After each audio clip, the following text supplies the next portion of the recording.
Gabbar Singh cinema actor Ramesh కుటుంబానికి చిరంజీవి గారు అండగా నిలిచారు.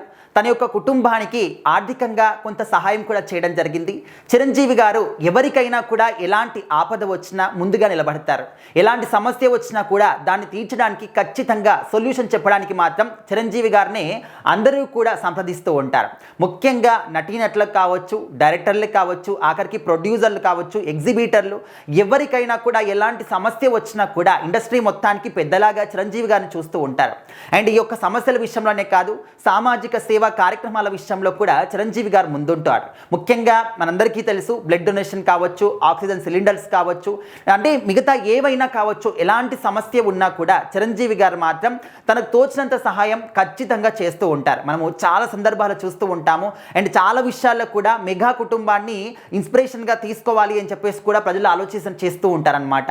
అండ్ చిరంజీవి గారు ఇప్పటికి కూడా 7-10 వయసులో కూడా యంగ్ హీరోలతో పాటు సమానంగా సినిమాలు తీస్తూ వాళ్ళతో పాటు ఎక్సైజులు చేస్తూ అందరినీ కూడా ఆశ్చర్యపరుస్తూ ఉన్నారు. అరే, చిరంజీవి గారైనా ఈ వయసులో కూడా ఇంత ఎనర్జీగా కనిపిస్తూ ఉన్నారు, ఇంత సరదాగా మాట్లాడుతూ ఉన్నారు, ఇంత ఎనర్జీగా షూటింగ్లు కూడా చేస్తూ ఉన్నారు అని చెప్పేసి అందరూ కూడా షాక్ అవుతూ ఉంటారు. సో మరి రమేష్ ఆయన గబ్బర్ సింగ్ సినిమాలో ఎప్పుడైతే వీళ్ళ యొక్క గ్రూప్ అందరూ కూడా యాక్ట్ చేశారో అప్పటి నుంచి వాళ్ళకు చాలా మంచి పేరు వచ్చిందనమాట. ఆ తర్వాత చాలా సినిమాల్లో కూడా ఈ యొక్క గ్రూప్ అందరికీ కూడా కామెడీ గ్రూప్ అని చెప్పేసి, ముఖ్యంగా ఎన్ని సినిమాలు చేసినప్పటికీ కూడా, ఏ క్యారెక్టర్ చేసినప్పటికీ కూడా వాళ్ళందరికీ ఉండిపోయినటువంటి పేరు ఏదైనా ఉందంటే అది గబ్బర్ సింగ్ కామెడీ గ్రూప్ అని చెప్పేసి. సో వాళ్ళు బయట కనిపించినా కూడా గబ్బర్ సింగ్ యాక్టర్ అని చెప్పేసి, గబ్బర్ సింగ్ కామెడియన్ అని చెప్పేసి ఈ విధంగా మనం మాట్లాడుతూ ఉంటాం. కానీ అసలు ఎక్కడ కూడా వాళ్ళ యొక్క ఒరిజినల్ పేరు పెట్టి అయితే పిలవమన్నమాట. ఆ విధంగా గబ్బర్ సింగ్ సినిమా అనేది వాళ్ళ లైఫ్లో ఒక ఎప్పటికి కూడా గుర్తుండిపోయేటటువంటి గొప్ప సినిమాగా నిలిచిపోయిందన్నమాట.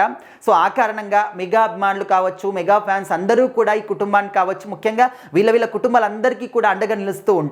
సో మరి రమేష్ గారికి రీసెంట్గానే బ్రెయిన్ స్ట్రోక్ వచ్చింది, మనందరికీ కూడా తెలిసిందే.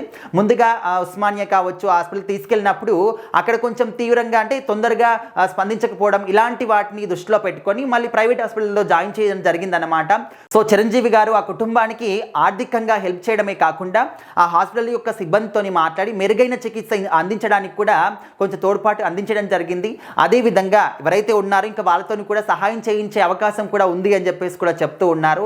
అండ్ చిరంజీవి గారితో పాటు నాగబాబు గారు కూడా కొంచెం ఆర్థికంగా ఈ కుటుంబానికి సహాయం కూడా చేయడం జరిగింది. సో తెలుగు సినిమా ఇండస్ట్రీలో చాలా మంది కూడా డైరెక్టర్లు కావచ్చు, హీరోలు కావచ్చు, అందరూ కూడా వీళ్ళందరికీ కూడా తెలిసిన వాళ్ళే అన్నమాట. ఎందుకంటే ఏదో ఒక సమయంలో ఏదో ఒక సినిమాలో యాక్ట్ చేశారు కాబట్టి. సో వీళ్ళ అందరూ కూడా కనుమరుగైపోతూ ఉన్నారు. రీసెంట్గా అందరికీ కూడా తెలుసు, ఫిష్ వెంకట్ గారు లాస్ట్ ఇయర్ చనిపోవడం జరిగింది. సో ఆయన తర్వాత కూడా వీళ్ళందరూ కూడా ఉన్నారు. బట్ అందరినీ కూడా కాపాడుకోవాలి, మనతో పాటు యాక్ట్ చేశారు అని చెప్పేసి ఆ ఒక మంచి మనసుతోని వీళ్ళందరూ కూడా హెల్ప్ చేయడం జరుగుతుంది. మరి నాగబాబు గారు, చిరంజీవి గారు ఆ కుటుంబానికి అయితే హెల్ప్ చేశారు. మరి తొందరగా ఆయన కోలుకోవాలి, మళ్ళీ షూటింగ్లు చేయాలి, మళ్ళీ సినిమాలు చేయాలని చెప్పేసి అందరూ కూడా భావిస్తూ ఉన్నారు.